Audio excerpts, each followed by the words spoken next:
This video will provide insight into the context, audience and purpose for the 2005 play Rainbow's End by Jane Harrison. Rainbow's End is a two-act historical play telling the story of three generations of Aboriginal women, Dolly, Gladys and Nan Deer. The women live in their shanty perched on the flats of the Goulburn River just outside Shepparton in 1950s regional Victoria. Jane Harrison, who wrote the play, is a descendant of the Murruwari people from the Burke-Brewarrina region in New South Wales. However, she grew up in the Dandenongs in Victoria. Harrison was commissioned by the Ilbageri, the only Aboriginal and Torres Strait Islander theatre company in Melbourne, to write about a decade of Victorian Koori history, in particular to write about the heroes of that era. Although the 1950s contained Indigenous activists such as Pastor Doug Nicholls, who Harrison loosely based the character of Papa Deer on, the heroes that are celebrated in Rainbow's End are the Indigenous women engaged in the day-to-day struggle of everyday life. Harrison said she was drawn to the women who fought to keep their families together, to house, feed, clothe, educate, and above all, love and protect their children. Harrison wrote Rainbow's End for an Indigenous audience. In an interview on Radio National with Daniel Browning, Harrison revealed that she had created Aboriginal theatre for an Aboriginal audience. It's only a recent opportunity that we've had to tell our stories. Rainbow's End reveals glimpses into the Australian government's Indigenous policies across the segregation and assimilation eras.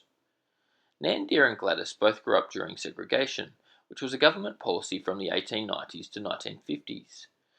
This was the era of protection, where the governments resettled Indigenous Australians on missions and reserves. The church was influential during this period, and there was the patriarchal belief that civilising the savages was the white man's burden. Nan Deer touches on the restrictive nature of this white patriarchy when she says, "Least here we do things our way. No one breathing down our necks. Not like those last days at Cummeragunja." The removal of Indigenous children from their families is also alluded to in the play. Auntie Esther is down at the cork trees drinking because the authority took her boys. In 1951, the Policy of Assimilation was defined. All Aborigines shall attain the same manner of living as other Australians, enjoying the same rights and privileges, accepting the same responsibilities, observing the same customs, and being influenced by the same beliefs, hopes, and loyalties. Assimilation aimed to improve housing, health, and education for Indigenous Australians. Being set in the 1950s, the play provides a direct commentary on assimilation. The inspector says, "The Aborigine needs to be absorbed into the community, but how can he be absorbed until he learns to live like us? I will recommend assimilation. The housing problem must be fixed. How can the children study in the evenings if there is no electric light?" Dolly benefits from this attempt to improve the education of Indigenous children, receiving a higher quality of education than Gladys, who, despite her intelligence, is illiterate. Rainbow's End is the product of thorough research. In an interview with Toby Leon, Jane Harrison reveals the research that went into creating an authentic people into the 1950s. My research sort of fell into a few categories. So there's a keeping place up at Shepparton that had every newspaper article from that era pasted into a giant scrapbook. Wow. And I read every single article about that era. So a lot of, that second-hand research through newspaper articles and things like that about the era.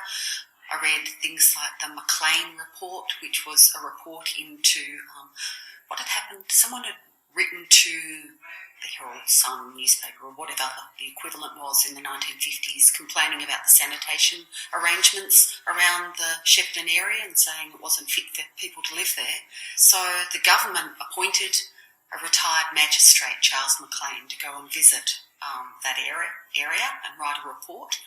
And he was very sympathetic to the plight of Aboriginal people, but as a result of his report, I believe the police went in and removed a number of children.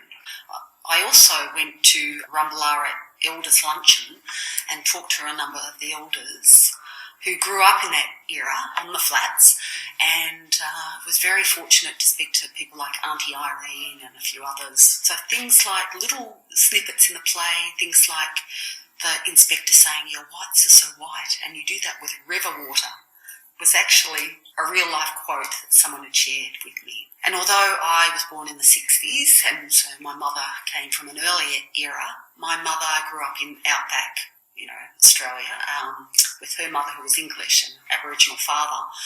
And I remember my mother telling me about her mother making beautiful crocheted pillow shams for the pillows, even though my mother grew up in a house with dirt floors. So a lot of that sort of pride in your environment, and even though you had, very minimum, but there was a lot of pride and looking after your household and their kind of joy at finding good lino at the local tip, that kind of thing, partly comes from some of my mother's stories as well, but also speaking to the locals who grew up in that era. And that's it. You've made it. Thank you so much for watching. I hope the video was helpful. A shout out to all students in Year 12 studying for their final exams. Good luck. Thanks again for watching.